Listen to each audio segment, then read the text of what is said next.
지난 겨울 아토피 때문에 고생하신 분들 정말 많으시죠. 그리고 최근에는 꼭 겨울이 아니라 봄, 그리고 여름까지도 아토피가 있는 분들이 있습니다. 그래서 조금 시기가 늦긴 했지만 아토피에 대해서 여러분들에게 말씀드려보고자 합니다. 다만 아토피에 관련된 과학적인 근거보단 제 경험담을 여러분들에게 좀 말씀을 드려보도록 할게요. 왜냐하면 항상 아토피가 많은 화두가 되고 있다 보니까 뉴스 보도나 아니면 정말 많은 기사들이 나오고 있죠. 김치 유산균이 아토피에 좋다더라. 그런데 김치 먹는다고 해서 아토피가 좋아지진 않고요. 또 이것이 좋다더라. 그거 한다고 꼭 아토피가 좋아지는 것도 아니란 얘기죠. 그래서 아토피에 대한 과학적인 근거보다는요, 아토피 때문에 고민하시는 분들, 그리고 아토피 있는 자녀 때문에 많은 안타까움을 갖고 있는 부모님들에게 제 자녀와 관련된 아토피 얘기 그냥 편하게 주저리 한번 말씀 드려보도록 할게요. 지금 제 아이의 아토피요? 당연히 좋아졌겠죠. 안녕하세요. 핑크 피부 박사 핑피박입니다. 네, 의료미용과 겸임교수 맞고요. 피부, 화장품과 관련된 다양한 저술 활동도 했습니다. 우선 아토피라는 단어의 뜻을 한번 보도록 할게요. 이상한, 알 수 없는, 부적절한 이런 사전적 의미를 가지고 있습니다. 즉, 과학적으로 밝혀진 바도 있지만은요, 그 과학을 그대로 대입한다고 해도 또 알 수 없는 개인차랄지 정말 케이스 바이 케이스가 많이 나타나는 그런 이상한 피부질환, 부적절한 피부질환, 알 수 없는 피부 질환이라는 것이죠. 그렇다 보니 다양한 학술들이 있는데 일단 유전이 있겠고요. 그리고 면역, 알레르기, 환경설이 있습니다. 또한 피부 장벽 구조 이론이 있습니다. 제 첫째 아들도 지금 군대에 갔는데 이 아이가 어렸을 때 아토피 때문에 정말 많은 고생을 했었죠. 부모인 저희 마음도 정말 많이 안타까웠었고요. 지금은 많이 좋아졌는데 과연 어떻게 관리했을까요? 과학도 따라갔지만 더 중요한 건 사랑이었습니다. 사랑? 조금 생뚱맞죠. 하지만 하나하나 여러분들에게 제 소중한 경험담 말씀드려보겠습니다. 첫 번째, 유전입니다. 부모의 한 명이 아토피면 자녀의 약 50%, 부모 둘 다 아토피면 자녀의 약 80%가 아토피를 경험할 가능성이 있다라고 얘기하죠. 그런데 저는 개인적으로 아토피가 없었고요. 제 와이프도 아토피 전혀 없는 상황이었습니다. 그런데 알 수 없게도 저희 장남에게는 아토피가 있었다라는 것. 기억을 더듬어 볼게요. 제가 신혼 때는 작은 반지하 집에서 시작을 했었습니다. 그러다 보니 공기는 좋을 수도 없었겠고 아이를 키우는 데 있어서는 열악한 환경이었던 거죠. 저희 첫째 아들 같은 경우에 처음에는 아토피가 있지 않았어요. 그런데 이런 반지하에서 약 1년 이상을 살다 보니까 아이에게 약간의 기관지 천식은 발생했었습니다. 그런데 조금씩 커가면서 아이에게 안타깝게도 아토피가, 참 이상하죠. 저도 아토피가 없고 안 사람도 없는데 아이에게는 아토피가 발생했다라는 것이, 정말 아이가 잘 때 이런 경험이 있었어요. 잘 자. 그리고 겨울이다 보니까 이렇게 잠옷 입혀서 재우려고 하는데 아이가 잠옷 바지를 이렇게 딱 걷더라고요. 그래서 아니야 이거 내려 하고 이렇게 내려줬는데요. 그리고 아이가 자꾸 긁다 보니까 이렇게 피부에 손상도 많이 가고 해서 깨끗한 면 양말 작은 아이용을요 손에다 이렇게 끼워서 자게 해줬었습니다. 근데 다음날 정말 약간 눈물이 나왔는데 진짜 그때는요 아이 다리에 약간 피가 맺혀 있더라고요. 근데 아니 양말까지 끼워놨는데 왜인가 했더니 아이가 너무 가려우니까 긁다가 계속 반복적으로 그 깨끗한 양말 빨아서 또 이렇게 입히고 빨아서 입히고 하다 보니까 많이 긁었었나 봐요. 많이 긁다 보니까 이 양말 한쪽이 약간 빵꾸가 나면서 옛날 생각하니까 갑자기 좀 이렇게 슬픔이 복받쳐가지고 빵꾸가 나면서 결국은 양말의 그 부드러운 면이 아니라 아이의 손톱이 그 무릎 부위를 향하게 됐었고 무릎 부위가 계속 반복적으로 긁다 보니까 피가 터졌던 그런 어떤 아픔까지 있었던 겁니다. 결국 안 사람은 아니고요. 제 유전이었습니다. 그러면 아빠인 핑피박은 아토피가 없고 엄마도 아토피가 없었고 자녀는 어떻게 아토피가 있느냐? 유전이라며. 개념을 이렇게 한번 잡아볼까요? 중요한 것은 알레르기에 대한 유전인데 알레르기가 코로 오면 비염이 되고요. 알레르기가 호흡기계로 오면 기관지 천식이 되겠죠. 그리고 알레르기가 피부로 오면 바로 아토피가 발생하는 것입니다.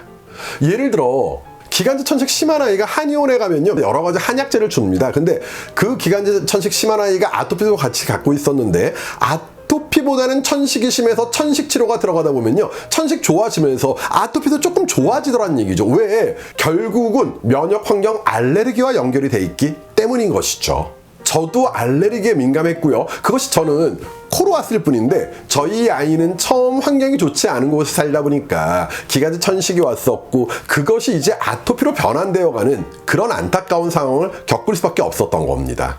결론은 부모 중 한 명에게라도 비염, 기관지 천식, 아토피가 있다면 자녀는요 그 세 가지 중 무엇이 발생할지 모르지만 발생 가능하고요 결국 아토피 가능성도 높아질 수밖에 없다라는 그런 면역 환경 알레르기설을 여러분들이 잘 이해를 해 두셔야 될 것입니다. 그럼 이렇게 면역 환경 알레르기와 관련된 유전을 말씀드렸다면요 본격적으로 면역 환경 알레르기설을 한번 또 짚어보도록 할게요. 보편적으로 아토피는 음식으로 인해 발현, 즉 시작되어서 환경으로 인해 악화된다라는 이야기가 있습니다. 사실 이 알레르기와 관련해서는요 면역학 중에 IgE 항체 이론이라는 것이 있는데 그 내용 너무 어려워요. 그리고 아토피 있는 아이들이 이 IgE 항체 이론에서 벗어나는 그런 경우도 있기 때문에 이 내용은 오늘 생략하고 넘어가도록 하겠습니다. 일단 음식을 조심하셔야 됩니다. 음식에서부터 아토피, 즉 숨어있는 아토피가 발현, 시작되기 때문에 가장 중요한 것은 아이가 어렸을 때 음식을 주의할 필요가 있습니다. 그런데 많은 부모님들이 뭐 땅콩 안 좋아요, 뭐 안 좋아요, 뭐 안 좋아요 얘기하면서 나름 건강에 좋은 음식만 먹인다라고 얘기하는데 아마 이상하실 거예요.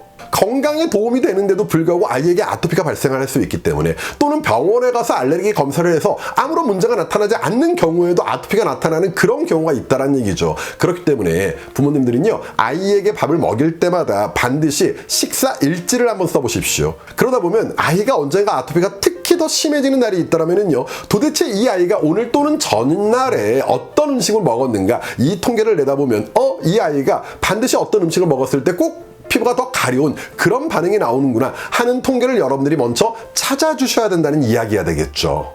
그렇게 해서 통계의 어느 정도 결과가 나온다면 가급적이면 그 아이에게 바로 그 아토피를 일으키는 음식을요 어떻게든지 차단해 주신다면 우선 아토피에 대해서 정말 많은 도움을 받을 수 있습니다. 음식, 아토피와 뗄래야 뗄 수 없는 그런 관계이기 때문입니다. 그리고 환경, 음식 때문에 아토피의 도화선이 붙은 상태에서 이 환경 때문에 아이의 아토피가 더 심해지는 그런 경우가 분명히 있기 때문인데요. 바로 좋지 않은 공기, 뭐 새집 증후군이랄지 기타 등등의 문제들이 있을 것이라는 겁니다. 실제로 어떤 경험이 있었냐면 아이가 초등학교 때 한번 이제 이사를 했었어요. 좀 좋은 환경으로 해서 이사를 했었는데 그러다 보니까 그곳에 새로운 학교가 설립이 됐고요. 그 새로운 학교의 아이들이 거의 뭐 이곳저곳에서 모인 아이들이 외인 부대처럼 모였었죠. 근데 문제가 새로운 건물이잖아요. 새집 증후군이 심하더란 얘기죠. 부모인 저희가 가봐도 약간 눈도 따끔따끔하는 그런 느낌을 받을 수 있었는데 나중에 안사람 통해서 얘기를 듣다 보니까 그 반에 있는 아이들이 다 아토피가 좋아졌던 아이들 또는 원래 아토피 있는 아이들이 아토피가 자꾸 더 심해지더란 얘기입니다. 그래서 부모들이 야 이건 안 되지 않겠어 라고 생각해서 정말 우리 공기청정기라도 설치해야 되지 않을까. 근데 뭐 여러 가지 학교의 사정에 의해서 그게 쉽진 않다고 얘기하더라고요. 그래서 이제 학부모들이 다 모여가지고 각 반마다 공기청정기를 좀 대용량으로 해서 설치를 한번 해보았습니다. 그런데 놀라운 반응은 뭐냐면 전체 한 반의 아이들의 아토피가 기존 처음보다는 분명히 빠른 속도로 많이 좋아지고 있는 그런 모습까지도 볼 수가 있었다라는 것이죠. 그렇다 보니 지금 저희 집에도요 각 방마다 공기청정기가 있습니다. 자, 제가 이렇게 얘기하시면요 지금 아버지나 어머니들 우리도 다 있는데 라고 얘기할 텐데 여러분 제가 학사가 보건학이었습니다. 이 공기청정기 있는 것도 중요하겠지만은요 공기청정기를 얼마나 필터를 잘 관리하는가 정말 중요할 수 있다는 얘기죠. 그래서 아버님들 같은 경우엔 최소한 2주에 한 번씩 프리필터 정도는 조금 그 청소 좀 해주시고요. 센서도 청소해 주셔야 되고요. 특히 필터 사실 공기청정기가 비싼 것이 아니라 필터를 꾸준히 바꾸다 보면 그 필터에 대한 문제가 상당히 심각할 수가 있는데 최소한 1년마다 기억하기 힘드시면은요 매년 12월 31일은 집에 있는 모든 공기청정기의 필터를 바꾼다라고 생각하시고 그런 필터 교체하는 노력도 조금 여러분들이 해보셔야 되지 않을까라고 생각합니다. 저요? 그렇게 하고 있냐고요? 당연히 저는 그렇게 하고 있습니다. 지금도. 그럼 세 번째, 이제 피부 장벽 구조라는 것이죠. 결국은 가장 인체의 최외곽에 있는 피부에서 문제가 발생하고요. 그곳으로 아토피와 관련해 좋지 않은 항원 같은 것들이 들어가겠고요. 또 수분을 많이 잃어버리기 때문에 가려움은 더 심해질 수 있다는 얘기거든요. 그렇기 때문에 결국은 손상된 피부 장벽 구조를 복구하는 노력이 필요하다라는 것입니다. 아무래도 지금 세상에 조금 미쳐서 모두 100%는 아니지만은요, 과거의 대다수 아토피, 거의 대부분은 건성 피부에게 훨씬 더 많았고 지성 피부는 거의 없었죠. 근데 이제 요즘은 세상이 너무 복잡다단해지다 보니까 아토피 있는 분들이 한 10에서 15% 정도가 개기름이 잘잘잘잘 흐르는 그런 지성인데도 불구하고 아토피가 있는 분도 있지만은요, 그래도 아직까진 대다수가 지성보다는 건성 피부가 아토피가 더 심하기 때문에 이 피부 장벽 구조 상당히 중요한 개념으로 여러분들이 받아들이셨으면 하는 바람입니다. 또한 계절적으로도 당연히 아토피가 악화되는 시기가 겨울이지 않습니까? 상대 습도가 떨어지다 보니까 이런 면까지도 생각한다면 정말 피부 장벽 구조 매우 소중한 원리라고 우리는 받아들이셔야 되겠죠. 즉, 피부 장벽 구조를 복구하는 데 있어서는요, 오일 성분이 중요합니다. 사실 피부에 있는 피부 장벽 구조라고 얘기하는, 여러분들 상식적으로 아시는 피질랄지, 또는 일반인들은 잘 모르고 전문가들은 많이 아시는데 각질 세포관 지질이라고 얘기하는 각질층 사이에 끼어 있는 바로 그런 것들이 대부분 오일 디펜스입니다. 오일이 쌓여 있다 보니까 밑에서 수분이 섞이지 않아서 날아가지를 못하는 것이고, 오일이 쌓여 있다 보니까 외부에서 유해 물질이 들어오는 그런 하나의 강력한 디펜스를 해준다는 것이죠. 그래서 이런 피부 장벽 구조에는요, 조금은 끈적여도, 조금은 번들거려도, 조금은 무거워도 오일 함량이 많은 그런 화장품을 이용하는 것이 도움이 될 수 있고요. 간혹 가다가 안타까운 게, 사실 저도 알로에 성분에 대한 많이 하거든요. 이 알로에가 피부 진정을 시킨다 뭐 이런 얘기가 있다 보니까 알로에 젤을 발라주시는 경우가 있는데, 걔네들이 거의 수용성이어서 피부 속으로 침투했다가 시간이 지나면 잠시 후에 다시 다 증발되면서 날아가 버리기 때문에 알로에 젤 이런 거 중요하지 않습니다. 조금은 오일리한 제품이 피부 장벽 구조 복구에 정말 도움이 된다는 점 여러분들이 꼭 기억해 두셔야 되겠죠. 그래서 저는 개인적으로 피부 장벽 구조에는요, 조금 오일량 크림이랄지 또는 천연적인 제품을 좀 쓴다라면요, 제 석사 논문이 호호바 오일이었거든요. 그래서 호호바 오일이랄지, 또는 특정 성분 중에서는 뭐 세라마이드 MP 같은 것들이 들어가는 것이 좋은데, 다만 우리 피부의 피부 장벽 구조로서 이 세라마이드 MP라는 성분은 약 40%를 차지하는데, 일반 화장품에는 뭐 보통 한 2, 3% 정도면 많이 들어간 거고, 정말 많이 들어간 제품이 한 5%밖에 안 들어가기 때문에 함량 미달이라는 좀 아쉬움은 있는 것 같아요. 그래서 이것저것 많은 것들을 따질 수 있겠지만, 특히 아토피라면은 오일리한 제품을 조금 여러분들이 사용해 볼 수도 있다라고 말씀을 드리고자 합니다. 그리고 건조한 시기라면은요, 가습기 분명히 도움을 줍니다. 앞에서도 잠깐 말씀을 드렸던 것처럼 아토피 뭐 너무 심한 사람이 1년 내내 가는 경우도 있지만, 특히 겨울에 훨씬 더 심각해지는 이유가 바로 상대습도가 낮아서 더 많은 수분을 빼앗기기 때문이거든요. 그렇다면 최소한 내가 실내에 있는 동안, 특히 가정에 있는 동안에는요, 이 가정의 상대습도를 높여줄 필요성은 분명히 제기가 된다라는 것이죠. 결국 가습기 없는 것보단 있는 것 더 권장드리고자 합니다. 그런데 이 가습기 같은 경우에도 조금 알고 계실 필요가 있어요. 흔히 가습기라고 얘기하면 뭐 초음파 방식도 있겠고요, 가열 방식도 있겠고요, 이런 식으로 많이 나가는데, 그런 거 말고요, 에어워셔라고 예전에 얘기를 많이 했었습니다. 이렇게 가습 나가는 게 보이진 않아요. 그리고 일반 가습기보다는 분명히 3배 내지 4배 훨씬 더 비싼데, 그런 방식이 훨씬 더 좋습니다. 이유는 저도 진짜 뭐 테스트를 해봤거든요. 왜냐면 아이가 아토피가 있었고 하다 보니까 지금도 겨울만 딱 되면, 아니 건조해지기 시작하면 제가 창고에 있는 가습기 빼다가 일일이 다 세척해가지고 방마다 이렇게 놓고 사용을 한번 해봤는데, 그래서 저희 집은요, 방마다 습도계가 다 있어요, 여러분. 그래서 습도가 많이 떨어지면 가습기 꼭 가동을 해야 되고, 이 방은 왜 자꾸 습도가 더 낮지? 그렇다면 가습기 용량을 키우거나 다른 방에 있는 가습기를 하나 더 갖고 오거나, 저는 정말 그런 노력까지 하는데, 일반적인 초음파식 가습기와 가열 방식의 가습기 같은 경우에는요, 그 가습기가 있는 곳 반경 약 1m 정도까지만 가습이 됩니다. 하지만 에어워셔 같은 경우에는요, 가습이 되는 건 눈에 보이지 않지만 훨씬 더 멀리까지 웬만큼 넓은 거실도 전부 다 커버해 주더란 얘기죠. 그래서 제가 정말 이 에어쇼가 일반 가습기보다 한 4배 정도가 더, 아니 4배가 뭐야, 비싼 건 훨씬 더 비싸거든요. 그런데 이거 꼭 사야 되나 해가지고 진짜 테스트를 한번 해봤어요. 가습기를 놔두고 방에는 습도계를 전부 다 갖고 와서 50cm, 1m, 2m, 3m, 4m 이렇게 놔뒀더니만 정말 1m까지는 습도가 올라가는데 2m, 3m, 4m 떨어지면요 습도가 올라가질 않더라는 거예요. 그런데 에어워셔 같은 경우에는요 이게 4m 떨어진 곳까지도요 바로 이 에어워셔 가동할 때와 안 할 때 습도 차이가 분명히 나더란 얘기죠. 그래서 만약 여러분의 자녀가 분명 습도가 떨어지는 그런 늦가을 겨울철에 아토피가 훨씬 더 심하고 아즈랑이가 피는 봄철에는 아토피가 많이 좋아진다면 습도 문제 분명히 우리가 짚고 넘어가셔야 되기 때문에 에어워셔 반드시 여러분들이 좀 구매를 해주셨으면 하는 바람이고요. 그리고 이것도 마찬가지입니다. 일주까지 뭐하다 한다면 우리 아버님들, 지금 이 영상 보시는 아버님들 2주에 한 번씩은요 에어워셔 깨끗하게 세척하시고요. 아무거나 또 살균하는 거 좀 부담이 되지 않습니까? 그렇기 때문에 좋은 팁을 드린다면 깨끗하게 물로 헹구신 다음엔요 양지 바른 곳에 놔둬가지고 한 반나절 정도 완벽하게 건조시켜주세요. 그렇다면 절대 물때 끼지 않고 어떤 미생물로부터도 꽤 조금은 편안한 방식으로서 여러분들이 가습기를 위생적으로 사용할 수 있다는 것 기억을 꼭 해두시길 바라겠습니다. 그리고 스테로이드.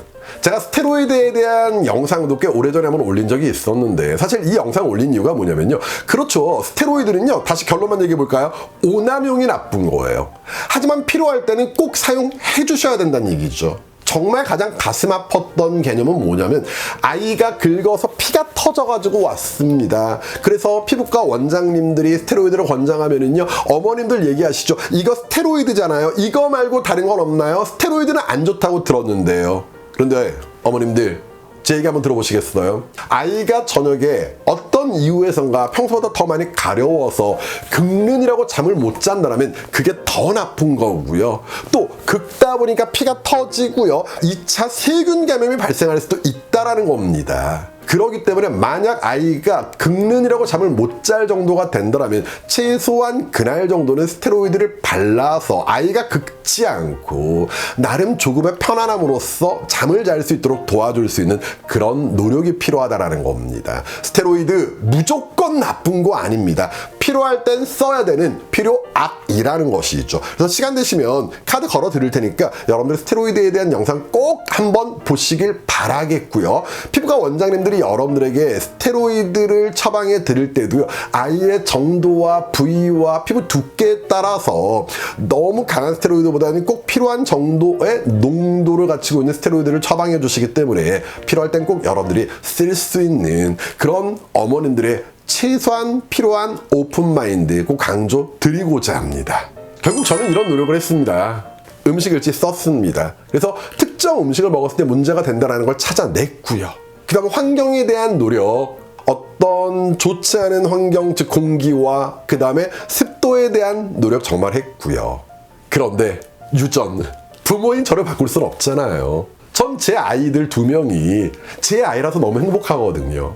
한때는 아이가 저한테 그런 얘기 하더라고요. 얘 아마 전에 어디선가 이런 얘기를 들어봤을 텐데 갑자기 생뚱맞게 전 아빠가 제 아빠라서 너무 행복해요. 막 감동, 막 눈물 나오는 그런 거 있잖아요. 네, 저도 그런 경험을 해봤습니다. 그러다 보니 정말 아들 바보란 얘기를 들으면서 아이 열심히 키우려고 노력을 했었는데 그런 사랑스러운 아이를 제 유전 때문에 어쩔 수 없는 문제가 발생했다라는 거 너무 가슴 아프고 미안했었죠. 그래서 음식, 환경 신경 쓰면서요 대신 사랑으로 아이들에게 보답을 했습니다. 그러다 보니 특히 우리 첫째 같은 경우엔 어렸을 때만큼의 아토피는 아니지만 일단 그런 유전적인 개념은 있다 보니까 약간씩 특정 부위에 습지는 조금 올라오고 있지만 문제가 됐던 정도의 그 심한 아토피는 이제는 없어졌습니다. 그럼 말씀드려볼까요? 처음 아토피에 대해서 논리적인 얘기보다 주저리 말씀드리겠다라고 말씀드렸을 때 결국 아토피는 사랑으로 극복한다고 얘기했었죠. 여러분 누군가를 사랑해 보신 적 있으십니까? 사랑을 한다면요 그 사람에게 우리가 무엇을 쓰게 될까요? 첫 번째 시간을 쓰게 됩니다. 조금 힘들지만 가습기 청소, 공기청정기 청소, 그리고 설거지하기도 바쁘시겠지만 아이 식사 일지 이렇게 시간을 쓰게 됩니다. 아무리 바빠도요 사랑하게 되면요 그 시간 어떻게든지 내게 된다는 것 여러분들 이미 많은 경험을 해보셨을 것 아닙니까? 그리고 두 번째, 사랑하면은요, 돈을 쓰게 됩니다. 말로만 하는 것이 아니라 내가 정말 저 사람을 사랑한다면은요, 내가 경제력이 좋든 낮든 간에 정말 작은 선물 하나라도 뭔가 자꾸 사주고 싶은 그런 마음 들지 않겠습니까? 그렇다면 커피 조금 줄이시고요. 우리 아버님들이라면 담배 조금 줄이시고요. 그런 돈으로 가습기, 그리고 에어워셔, 또한 정기적으로 필터 교체 정도의 비용은 우리가 지불할 필요성이 있다라는 것이죠. 이렇게 노력하시면서 여러분들이 조금 더 좋은 화장품, 그리고 부득이한 순간에는 스테로이드 연고, 필요 악 개념으로서 사용을 해주신다면요, 자녀분의 아토피 조금씩 분명히 좋아질 거라고 생각합니다. 다만 아토피는 절대 치료가 아닙니다. 주사 한번 딱 맞으면, 또는 맹장 수술로 이 충수 한번 딱 떼면 끝나는 그런 어떤 개념이 아니고, 결국은 관리, 꾸준한 관리의 개념이기 때문에 마지막 세 번째, 관심이죠. 이 친구 지금 잠은 잘까? 지금 일어났을까? 이 친구 오늘 하루 뭐 했을까? 이 친구 밥은 먹었을까? 그런 것처럼 바로 아토피 있는 여러분 가족에게 더 많은 관심까지 갖게 된다면요, 완벽히 없어지진 않겠지만 분명히 조금씩 좋아지시면서 일반적인 생활에 나쁜 영향은 해결할 수 있지 않을까라고 생각됩니다. 제가 앞부분에 저희 아이 아토피 심했을 때 얘기하다 보니까 조금 심각했었어요. 약간 울먹거리기도 했었고, 전반적으로 미소보다 인상을 많이 쓰고 있었는데, 뒤에 이제 우리 아이가 아토피가 이래서 좋아졌어요 라는 얘기 하다 보니까 다시 미소를 찾을 수 있었던 것 같습니다. 아토피 때문에 고민하시는 많은 분들, 이 영상 진심으로 작지만 소중한 도움 되시길 바라겠습니다. 감사합니다.